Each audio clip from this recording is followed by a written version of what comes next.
Un índice en una base de datos es como el índice de un libro. Permite encontrar rápidamente información específica sin tener que revisar todo el contenido página por página. Son estructuras mantenidas por las bases de datos que mejoran el rendimiento de las consultas de las tablas. Por ejemplo, si en la tabla Customer necesitamos encontrar el registro del cliente llamado Christopher y no tenemos un índice por nombre, tendríamos que empezar a revisar fila por fila desde la primera hasta encontrarlo. Podría ser que se lo encontrara recién al final. En cambio, si tenemos un índice por nombre, se puede localizar rápidamente el registro de Christopher sin tener que recorrer toda la tabla. Esto hace que las búsquedas sean mucho más rápidas y eficientes. Los índices son creados en la base de datos y mantenidos junto con las tablas a las que aplican. Por cada tabla pueden crearse muchos índices, de manera de mantener ordenada la información por diferentes criterios. Entendido el concepto, veamos qué índices crea GeneXus automáticamente junto con cada tabla.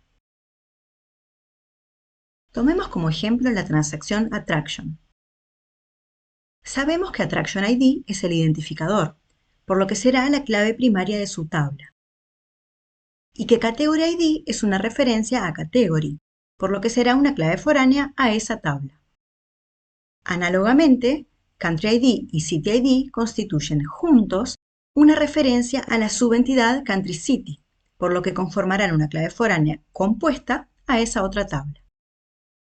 Como sabemos, hay dos tipos de controles que GeneXus realiza cuando se utilizan sus transacciones. El control de unicidad de la clave primaria, esto es, que no se repita para dos o más registros el mismo valor para el identificador, y los controles de integridad referencial entre tablas relacionadas. Empecemos por analizar el control de unicidad.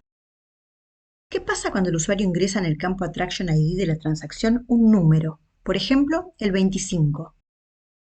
El programa internamente tiene que pedir que se acceda a la tabla buscando la existencia del registro con Attraction ID 25. Si no existiese un índice por ese atributo, es decir, un índice por la clave primaria, correríamos el riesgo de que esa búsqueda se hiciera lenta. Utilizando el índice, el resultado es inmediato. O se encontró o no se encontró. Si se encontró, entonces se le devuelve al programa toda la información del registro y éste la carga en la pantalla. Aunque aquí no estamos viendo estrictamente esto como control de unicidad, en verdad lo es. Si ese registro existía, solo nos da la chance de modificarlo o eliminarlo, no de insertar otro con el mismo ID. Si no se encontró el registro, entonces quedan todos los demás campos vacíos porque se sabe que se va a ingresar un nuevo registro. Y ahora analicemos el segundo tipo de control de la transacción, el de integridad referencial. En este caso tendremos dos referencias desde la tabla de Attraction, a la tabla de Category por un lado y a la tabla Country City por el otro. Analicemos un caso, dado que el otro será análogo. El de la relación referencial con Category. En la tabla Category también se creará un índice por clave primaria, para mantener indizada por Category ID la información de la tabla. De este modo, cuando en la transacción Attraction se coloque para el campo Category ID un valor cualquiera, por ejemplo el 3, la transacción tendrá que pedir a la base de datos que verifique que existe en la tabla Category un registro con ese valor. La existencia de un índice en esta tabla por clave primaria hará eficiente esa consulta. En definitiva, cuando se introduce un valor en la clave foránea a través de la transacción Attraction, se utiliza el índice por clave primaria de la tabla Category para ubicar el registro referenciado. Por otro lado, si desde la transacción Category se intenta eliminar el registro de ID 3, para permitirlo, el programa tendrá que acceder a la tabla de atracciones para asegurarse de que no exista ningún registro que tenga a la 3 por Category ID. Si estos son los datos de la tabla, aquí hay una atracción con Category ID 3, por lo que deberá fallar la eliminación en la transacción Category, dando el mensaje de que fue inválida porque había registros relacionados.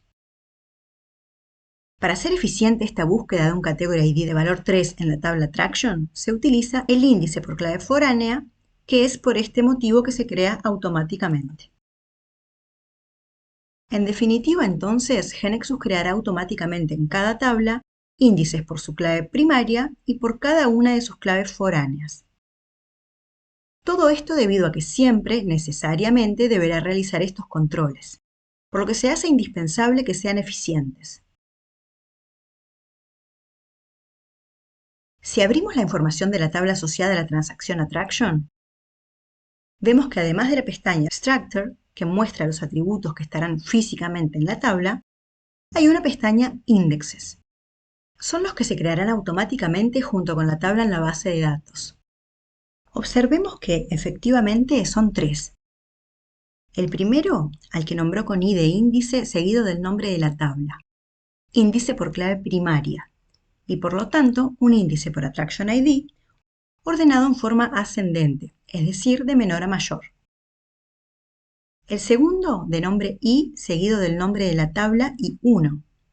Índice por clave foránea, compuesta por dos atributos, Country ID seguido de City ID, ambos ascendentes. Y el tercero, de nombre i seguido del nombre de la tabla y 2, índice también por clave foránea, compuesto por el atributo Category ID ascendente. En cualquier momento podemos crear índices personalizados según las necesidades de nuestra aplicación. Estos se llaman índices de usuario y se utilizan para optimizar búsquedas específicas. Por ejemplo, si queremos crear un índice por nombre de atracción turística, alcanza con posicionarnos sobre el último índice y presionar Enter. Nos ofrece este nombre, que comienza con U de User. Si vamos a crear más de uno, podemos colocarle un sufijo. Luego vemos que debemos definir si aceptará valores duplicados o únicos. Duplicate es el valor por defecto donde se indica que podrían repetirse los valores de los atributos del índice. Por ejemplo, en nuestro caso, estamos construyendo un índice por Attraction Name, así que debemos indicar ese atributo. Y debemos indicar si lo queremos en sentido ascendente o descendente. Dejémoslo ascendente. Con esta definición, en la próxima reorganización se creará un nuevo índice sobre la tabla por el atributo Attraction Name, ascendente y que permitirá valores repetidos. Si le cambiamos aquí el tipo de índice por Unique, entonces este índice será restrictivo, puesto que controlará que no se repitan valores para Attraction Name. Hará lo mismo que el índice por clave primaria, y por ello decimos que todo índice Unique define una clave candidata. Veámoslo. Presionemos F5. Empecemos por observar que el reporte de análisis de impacto nos informa que la reorganización fallará si se encuentran valores duplicados de Attraction Name. En nuestro caso, donde tenemos solamente al Museo Louvre y a la Muralla China como atracciones, no fallará. Vemos indicado con New que la reorganización de esta tabla consistirá en crear este nuevo índice. Procedamos con la reorganización.